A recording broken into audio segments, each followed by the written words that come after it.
Bonjour à tous, bienvenue à cette émission hebdomadaire intitulée Bonne semaine.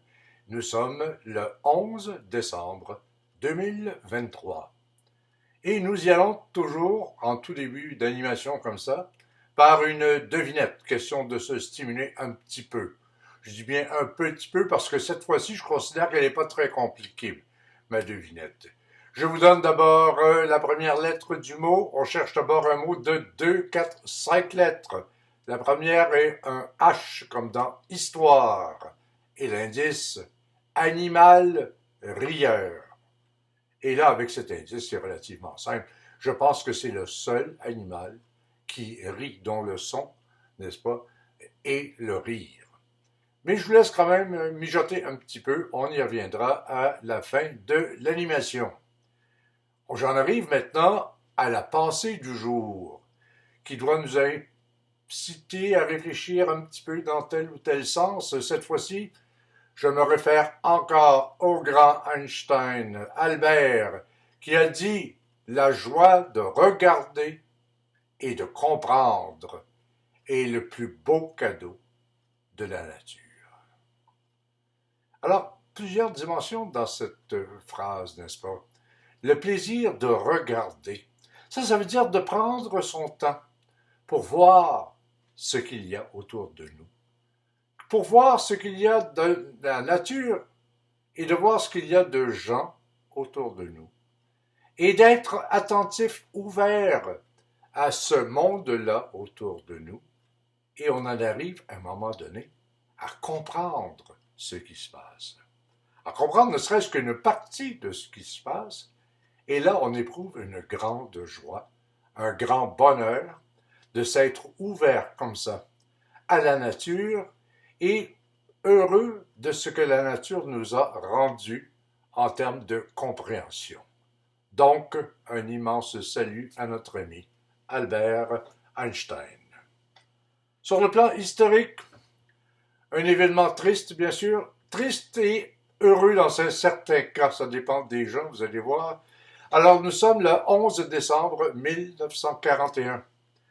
Et là, les États-Unis se décident enfin, je dis bien enfin parce que n'oubliez pas que la Seconde Guerre mondiale a commencé en 1939, et que malgré les appels du pied des Alliés, notamment la Grande-Bretagne et la France, pour inciter les Américains à intervenir, on était rendu en 1941, et là, il y avait pas d'intervention militaire de la part des Américains. Ils se gardaient une petite gêne, ils se gardaient en réserve. Cependant, en septembre 1941, le gouvernement américain, le président américain, a ordonné à l'armée et à la marine d'intervenir parce qu'on s'était rendu compte qu'il y avait de plus en plus de circulation allemande en Atlantique Nord. Des cargos qui étaient plus ou moins des cargos, des bateaux de guerre et même des sous-marins circulaient là allègrement. Alors, notre ami, le président américain, ordonne donc à l'armée de pouvoir arraisonner, de pouvoir tirer sur les bateaux suspects. Et rappelez-vous aussi le sous-marin qu'on avait capturé dans les filets, c'est le cas de le dire, à l'entrée de la baie de Gaspé.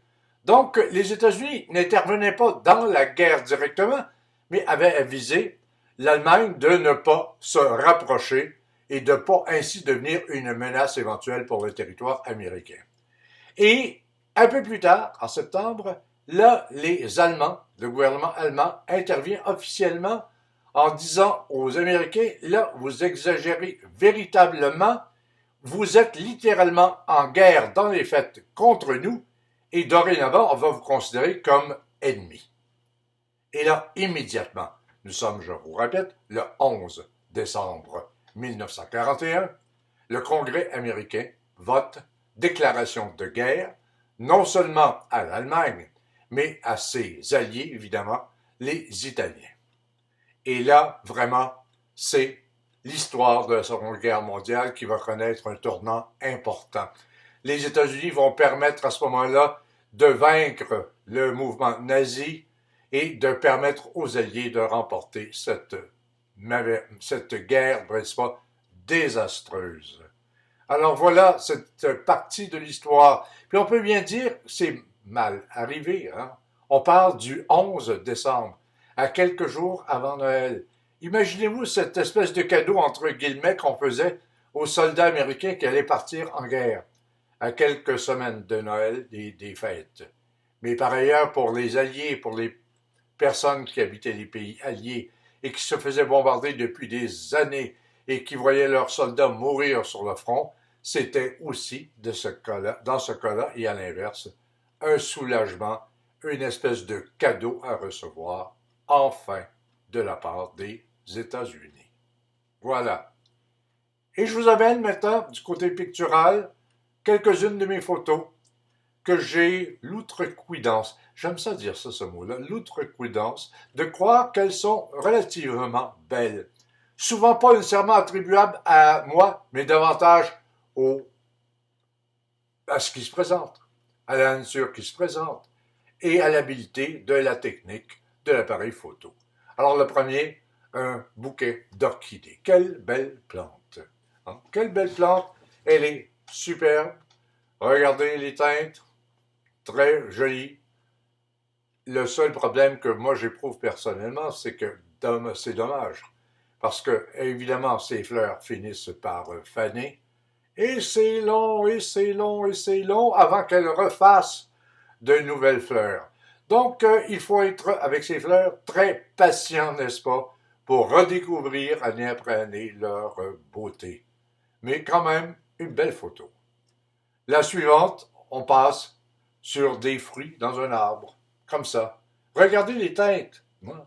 Les teintes attendez, de vert, dans le fond, des verts, des un peu moins verts, et puis les fruits et la lumière qui arrive sur les fruits. C'est comme composition de nature. Je trouve ça extraordinaire. Et la dernière, vous voyez cette fleur, prise dans son contexte, un contexte de verdure, une belle verdure, et cette fleur, hein, rose pâle, qui s'ouvre comme ça au regard des gens et qui offre sa beauté en cadeau. Et puis, maintenant, après la pensée sérieuse du début, il y a toujours un mot drôle, un mot d'esprit, n'est-ce pas? Et celui-ci, il est anonyme. Bon, je vous le donne. On dit Internet, on ne sait pas ce qu'on y cherche, mais on trouve ce qu'on n'y cherche pas. Bon. Remarquez que le mot est agréable et il est réaliste dans certains cas, parce que très souvent, on se promène comme ça au hasard, hein, des sites de l'un à l'autre, et puis on finit par tomber sur quelque chose d'intéressant. Hein. Puis parfois, en se promenant comme ça, ben c'est justement ce que je viens de vous dire, on trouve parfois des choses qu'on ne cherchait pas et qui nous intéressent. Bon, alors, ça fait partie du plaisir, mais il faut aussi considérer, pour être honnête et indépendamment de cette citation anonyme, que Internet nous rend de sérieux services. Dès qu'on a une interrogation, que ce soit pour une recette ou un problème que l'on veut résoudre, il suffit simplement de taper sur le clavier et il y a toujours quelqu'un à travers le monde qui a connu le même problème, qui a connu la même interrogation que nous et qui a eu le génie d'écrire la réponse sur Internet de façon à ce que nous puissions en profiter. Donc, la beauté et la misère en même temps d'un outil, tout dépend de l'utilisation qu'on en fait. Internet. Bon, et j'en arrive à mon mot maintenant en H. Un animal rieur, il n'y en a qu'un seul, c'est l'hyène. H-Y-E, accent grave, N-E. L'hyène. Quel animal laid, mais vraiment laid. C'est une question de goût, bien sûr, mais moi, je trouve très, très laid et agressif également, et qui a un cri de rire. C'est toute l'ambiguïté de la chose. Un animal sauvage, un animal cruel, et qui rit en plus. Alors, un petit malaise, mais une interrogation de la nature. C'est une bizarrerie, tiens, voilà, de la nature. C'est tout pour aujourd'hui, chers amis. Revenez-nous à la veille de Noël, lundi prochain, le 18 décembre. D'ici là, prenez bien soin de vous et n'oubliez pas, revenez me voir, je serai toujours là, disponible. Au revoir, mes amis.